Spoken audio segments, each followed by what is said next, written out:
Olá, amigos. Um grande prazer estar aqui com você que está me assistindo. Hoje vamos dar continuidade aos estudos que estamos fazendo dessa obra de Baruch Spinoza, A Ética, né? A gente estava chegando aqui na parte final do livro e ele começou a entrar numa parte muito interessante, né, de amor próprio, gerando proveito, né, à sociedade. Então ele está aqui, corolário 2.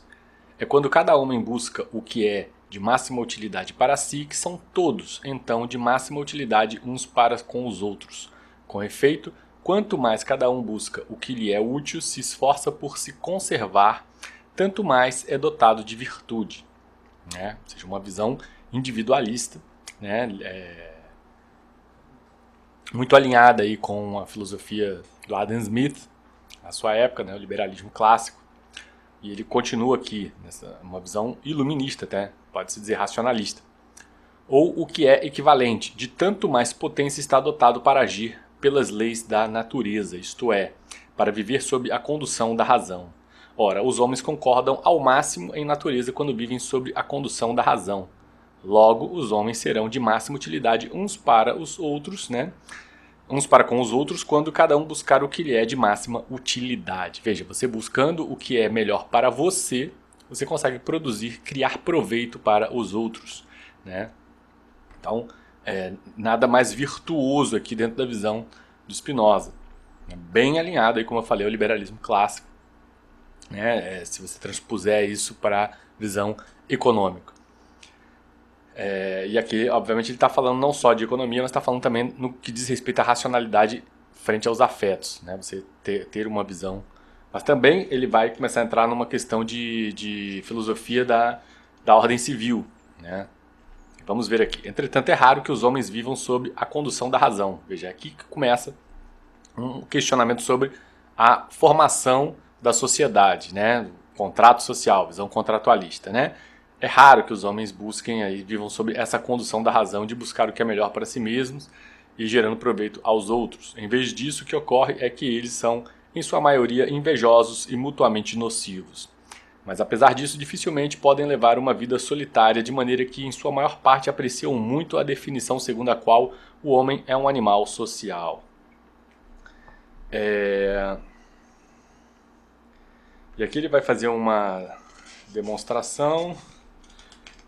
Bom, ele coloca aqui: quem se esforça apenas em função de um afeto para que os outros amem o que ele próprio ama e para que vivam de acordo com a inclinação que lhe é própria, age apenas por impulso e se torna por isso odioso, sobretudo para aqueles que gostam de outras coisas e que, portanto, por sua vez, se empenham e se esforçam com igual impulso para que os outros vivam de acordo com a inclinação que lhes é própria. Ou seja, aquela pessoa que é chata, que quer agir, ser proselitista, ficar convencendo os outros por exemplo, dar lição de moral nos outros, de como os outros devem ser. Enfim, ela acaba se tornando uma pessoa chata, desagradável, né? E o Spinoza define isso como ambição, né? Bem curioso, né? A ambição é justamente você ter essa vontade que todos vivam de acordo com o seu modo de viver.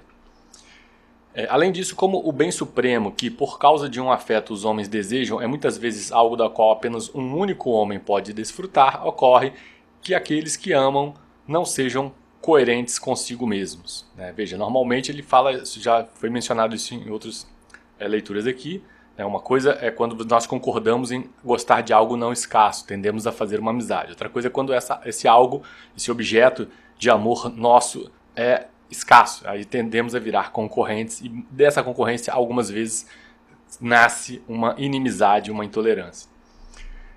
Já o desejo que leva o homem que vive sob a condução da razão a unir-se aos outros pela amizade chamo de lealdade, e chamo de leal aquilo que os homens que vivem sob a condução da razão louvam, e de desleal aquilo que contraria o vínculo da amizade. Mostrarei também, além disso, quais os fundamentos da sociedade civil. Então ele vai começar a entrar na questão dos fundamentos da sociedade civil. A verdadeira virtude nada mais é do que viver exclusivamente sob a condução da razão.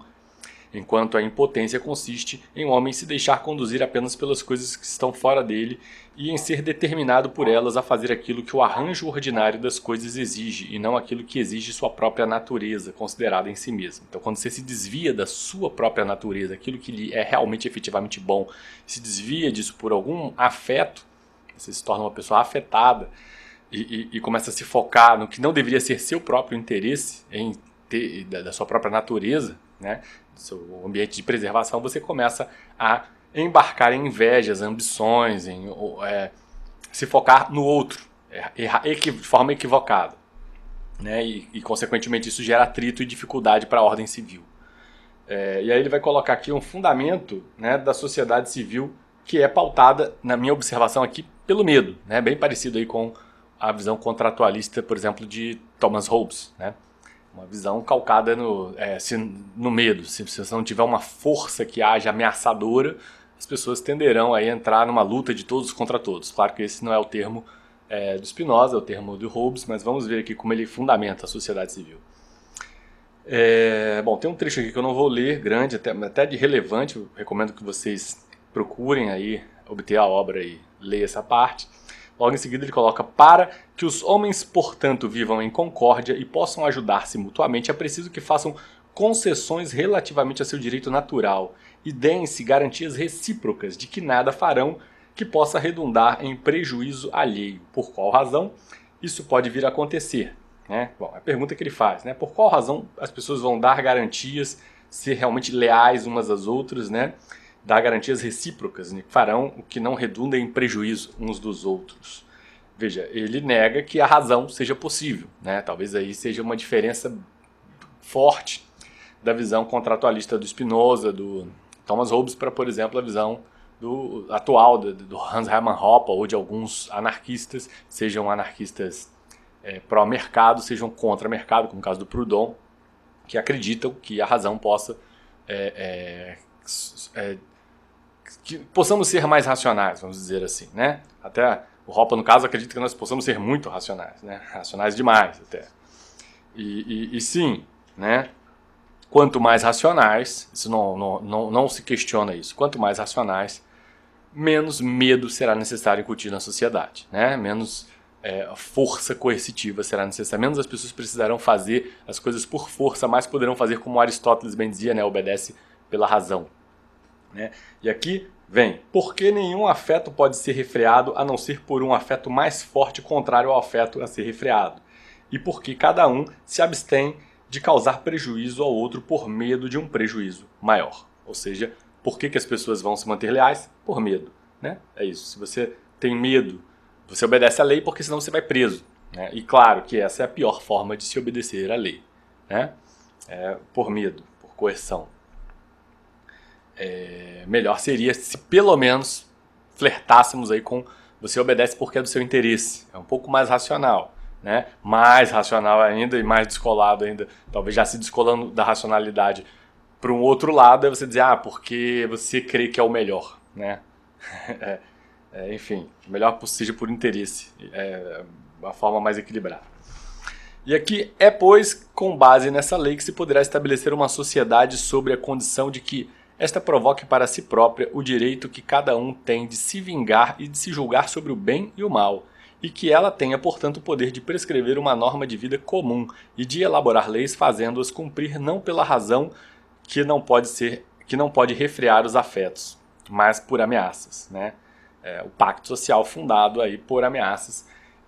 E meu posicionamento é aquele, né? É uma realidade, a irracionalidade humana, né? Ela é uma realidade. E não por isso devemos também não tentar cada um fazer sua parte para tentar mudar isso, até dentro do limite do possível.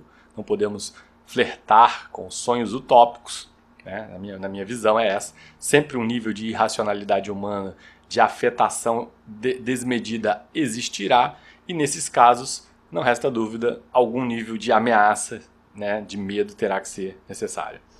Com isso, compreendemos facilmente que no estado natural não há nada que seja bom ou mal pelo consenso de todos, pois quem se encontra no estado natural preocupa-se apenas com o que lhe é de utilidade. Veja aqui, claro, né? A época dele, Isso irritou muito a Igreja Católica, que era quem fazia a definição do que era bom ou mal, né? A filosofia da ética estava pautada, alinhada ali com a teologia cristã, e se tinha uma vantagem de haver isso é que havia aí uma doutrina que definia isso, né? Então que servia como parâmetro, como referência para que o homem pudesse viver em sociedade, né? Definindo o que é bom, o que é mal. Mas a partir do momento que você tira isso, o movimento iluminista tira esse parâmetro, sim, né? Aí se você não colocar outra coisa no lugar, e né, eles procuraram o neoplatonismo, né? Mas se você não colocar outra coisa no lugar, a tendência é que cada um tenha uma visão própria, né, do seu estado de natureza, né? Então, considerado aqui sua própria inclinação, e decide sobre o que é bom e o que é mal apenas por sua utilidade, não estando obrigado por qualquer lei a obedecer a ninguém, mas senão a si próprio. Né? E aí sim, claro, né, veja, porque não há razão, porque se houvesse razão, sim, é possível você identificar a que ponto você está prejudicando o outro, se for uma visão objetiva, né? Mas, enfim, não se pode esperar muito da sociedade, né? Não se pode, por isso, no estado natural, conceber-se o pecado, mas pode-se certamente concebê-lo no estado civil, no qual o que é bom e o que é mal é decidido por consenso e cada um está obrigado a obedecer à sociedade civil. Veja, eu circulo aqui a sociedade civil, né? Porque esse obedecer à sociedade civil é comumente, dentro da filosofia moderna, confundido, né? Obedecer à sociedade civil num sistema representativo, né? Porque, veja, nós não estamos falando aqui de efetiva democracia, né? As pessoas votam nos seus representantes. Então, obedecer à sociedade civil, na verdade, é obedecer às castas políticas, né? Só isso, né? Então, o pecado não é, pois, senão uma desobediência que é punida apenas por causa do direito da sociedade civil. E aí ele, mais uma vez, atribui direito à sociedade civil. Hoje em dia, se troca isso por democracia, né? Você não pode ofender a democracia, mas por democracia entendemos que são as nossas autoridades, né? Não é o povo, não é a população. Além disso, ninguém no estado natural é dono de algo por consenso, nem há na natureza nada que se possa dizer que é deste homem e não daquele, né? Veja, aqui também tem uma discordância. É claro que é possível você designar o que é de um ou o que é de outro. É claro, reconheço também que existem situações que não são fáceis, são borderline total, difíceis de você identificar o que é de um para com o que é de outro, até por conta de histórias, de narrativas, de passados históricos. Sobretudo em tempos de positivismo, esses limites ficaram mais dificultados ainda, né? Porque pega de um para dar para o outro a título de alguma coisa, aí desse outro é roubado e aí você já não sabe mais quem tá, todo mundo se roubando, né? Quem é o dono, ninguém sabe mais. Em vez disso, tudo é de todos, não se podendo, pois, conceber no estado natural nenhuma disposição para conceder a cada um o que é seu ou para despojá-lo do que lhe pertence. Isto é, no estado natural não há nada que se possa chamar de justo ou injusto. Então aqui claramente a filosofia naturalista do Spinoza entende o direito natural como um direito bárbaro, né? Uma forma que ele viu aqui, ele acredita, ele associa essa visão de direito natural à natureza, o que na minha visão é equivocado, né? Não é nesse sentido propriamente de natureza, é no sentido de estado natural, no sentido de ausência de forças operando em cima dele, né? O que se espera da natureza, né? Natureza nesse sentido, de ausência de forças humanas atuando em cima. Então, mas ele acha que no estado natural não há, por exemplo, propriedade, né? Propriedade seria aí uma decorrência da imposição da força, o que é muito corroborado hoje por filosofias que defendem aí o que seria chamado por Rousseau da religião civil, né?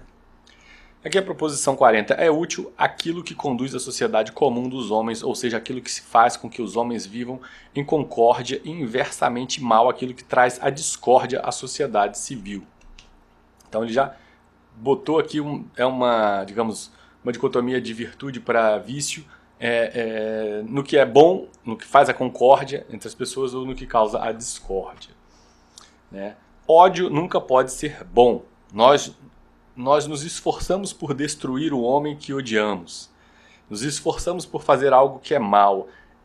é algo que eu tendo a concordar. Nesse sentido, eu gosto muito da filosofia do Spinoza. Ele trabalha contra os afetos e mesmo para quem discorda dele, deve reconhecer que isso acaba produzindo uma visão pró-racionalista, né? À medida que você se liberta de ódios, de afetos, de emoções injustificadas, você tende a se tornar um homem mais racional. E sim, não vejo o ódio em nenhuma circunstância como uma coisa positiva. A inveja, o escárnio, o desprezo, a ira, a vingança e outros afetos que estão relacionados ao ódio ou dele surgem são maus, o que é igualmente evidente. Veja, mesmo o ódio justificado, tá? Eu considero ele mau. Também o Spinoza parece fazer o mesmo.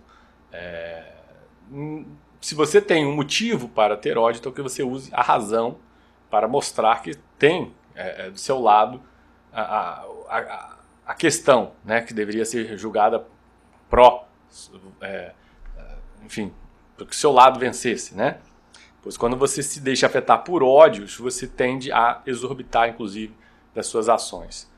Perder o autocontrole, né? Tudo aquilo que apetecemos por estarmos afetados de ódio é desleal e no âmbito da sociedade civil injusto. Sim, verdade. E essa é a diferença de justiça para vingança. E por isso hoje uma sociedade afetada, muito afetada, abraça positivismo, ações afirmativas, revanchismo jurídico, né? Abraça todas essas medidas que na verdade não deveriam ser jamais instrumento de justiça, são instrumentos de vingança histórica, pautadas em todo tipo de ódio histórico, né? Então aqui proposição 46. Quem vive sob condução da razão se esforça tanto quanto pode para retribuir com amor ou generosidade o ódio, a ira, o desprezo de um outro para com ele. Veja, que coisa interessante que ele está falando aqui, né? Quem vive sob a condução da razão se esforça, né? Tanto quanto pode para retribuir com amor, com generosidade, o ódio, a ira, o desprezo, né, que recebe. Né? Se você recebe ódio, ira, desprezo, veja, isso é absolutamente coerente com deveria ser, pelo menos com a teologia cristã, né, de a outra face. Né? É claro que é pedir muito, não estou negando que seja pedir muito, mas ele bem colocou aqui, tanto quanto pode. Né? Faça o possível para ser racional. Mesmo quando você estiver recebendo ódio, ira, desprezo, tente você ser racional, porque você já se pressupõe aí alguém superior. Né? E se você é superior, então naturalmente você é superior em razão, você tem que demonstrar isso na prática, desprezando aí esses afetos. Todos os afetos de ódio são maus. Né? Quem vive sob a condução da razão se esforçará tanto quanto pode por fazer que não seja afligido por afetos de ódio. Consequentemente, se esforçará para que um outro não padeça desses afetos. Olha, se esforçará para que o outro não padeça. Mas o ódio é aumentado pelo ódio recíproco e, contrariamente, pode ser eliminado pelo amor. Então veja, quando você recebe ódio e ao invés de devolver um ódio para que se potencialize, criaria uma potencialização, né? um feedback, uma retroalimentação positiva. Ao invés disso, você vai lá e devolve amor, você quebra o outro. Né? O outro já perde o sentido até de ter tanto ódio assim. Quem quer vingar as ofensas por um ódio recíproco vive, na verdade, infeliz. Quem, contrariamente, procura vencer o ódio pelo amor, combate, certamente com alegria e segurança, defende-se facilmente tanto de um quanto de muitos homens, e não precisa, de modo algum, ser socorrido pela sorte. Os afetos da esperança e do medo não podem ser por si mesmos bons. Né? Veja, ter esperança também é ruim. Muito, muito interessante a filosofia do Spinoza também nesse sentido. E também devo concordar, porque se você espera, você depende da confirmação de um evento, que ele se concretize. E isso cria aflição. Ele provavelmente se inspirou muito disso aqui na filosofia lamaísta e budista, né? Que tem essa visão de se desapegar aí das pretensões futuras, né, e dos desejos. Enfim, tá aqui. O afeto da esperança e do medo não existem sem tristeza. Né? O medo é uma tristeza e a esperança também. Né? Não existe sem medo. Né? A esperança não existe sem o medo. Por isso, esses afetos não podem ser por si mesmos bons, né? À medida que podem refrear o excesso de alegria. Isso se acrescenta que esses afetos indicam uma carência de conhecimento e uma impotência da mente. Fantástica a racionalização dos afetos do Spinoza. Assim, Quanto mais nos esforçamos por viver sob a condução da razão, tanto mais nos esforçamos por depender menos da esperança e por nos livrarmos do medo, né? Por dominar o quanto pudermos o acaso e por dirigir nossas ações de acordo com o conselho seguro da razão. Então vamos dar seguimento aqui. A humildade não é uma virtude, ou seja, não surge da razão. Fantástico, fantástico, perfeito. Tá aqui, o Baruch Spinoza já falava isso. A humildade não é uma virtude. Merece aqui um... Estou sem a minha caneta aqui. Bom, é isso. Página 190, a humildade não é uma virtude. Ela não surge da razão. A humildade é uma tristeza que surge porque o homem toma em consideração sua impotência. É uma paixão. Veja que coisa interessante. A humildade, para Spinoza, é uma paixão. O arrependimento não é uma virtude, ou seja, não surge da razão. Em vez disso, aquele que se arrepende do que fez é duplamente infeliz ou impotente. Veja, você que nunca entendeu aquela letra de final de ano, né? Não se arrepender do que faz. Fala, pô, mas por que não, né? Veja, não estamos dizendo que inevitavelmente não iremos nos arrepender. É natural que aconteça, assim como também é natural que tenhamos todos os tipos de fraquezas e erros na vida, né? É utópico acharmos que vamos conseguir sermos perfeitos, né? Mas é bom que pelo menos saibamos reconhecer o que é virtuoso e do que não é. E o arrependimento aqui, ele é revela um lado infeliz, né? Se puder não se arrepender, não no sentido de vou continuar cometendo o erro, mas no sentido de não ter aquela melancolia de desejar voltar atrás, né? Flertar aí com o apetite faustiano, né? Nesse sentido é melhor aí o amor fati do Friedrich Nietzsche, né? Você ter gostado das decisões que tomou. Humildade e o arrependimento. A esperança e o medo trazem mais vantagens que desvantagens, né? Os homens de ânimo impotente fossem todos igualmente soberbos, se não se envergonhassem de nada, não tivessem medo de coisa alguma, como poderiam ser unidos e estreitados por quaisquer vínculos? Olha, interessante o que ele está colocando aqui. O vulgo, se não tem medo, é algo a ser temido. Não é de admirar, por isso, que os profetas que visavam não a utilidade de uns poucos, mas a utilidade comum, tem recomendado tanto a humildade, o arrependimento e a reverência. Na verdade, os que estão tomados desses afetos podem ser muito mais facilmente conduzidos que os demais a viver finalmente sob a condução da razão. Simplesmente um dos melhores trechos, que na minha visão aqui nessa obra. Fantástico. Uma explicação talvez mais profunda do que a do Friedrich Nietzsche sobre a moral escrava. É simplesmente isso, né? Muitos anos antes do Friedrich Nietzsche, o Spinoza deu aqui como a estrutura social é feita, por meio de quê, né? A soberba máxima ou rebaixamento máximo indicam a máxima impotência de ânimo. O soberbo ama... Veja, soberbo para Spinoza é uma conceituação que, na minha visão, é diferente da maneira como eu penso a soberba. Mas tudo bem, eu respeito, claro, estamos falando de Spinoza, né? O soberbo ama a presença dos parasitas ou dos aduladores, enquanto odeia a dos nobres. A soberba é uma alegria que surge porque o homem tem de si uma opinião acima da justa. Bom, exatamente, por isso é que ele define diferente de mim. Para mim, isso é arrogância, isso não é soberba, mas tudo bem. A qual o homem soberbo se esforçará o quanto pode por reforçar. Por isso, os soberbos amarão a presença dos parasitas ou dos aduladores e fugirão da presença dos nobres que têm deles opinião exata. Não devemos, entretanto, deixar de dizer que também se chama soberbo aquele que tem dos demais uma opinião abaixo da justa.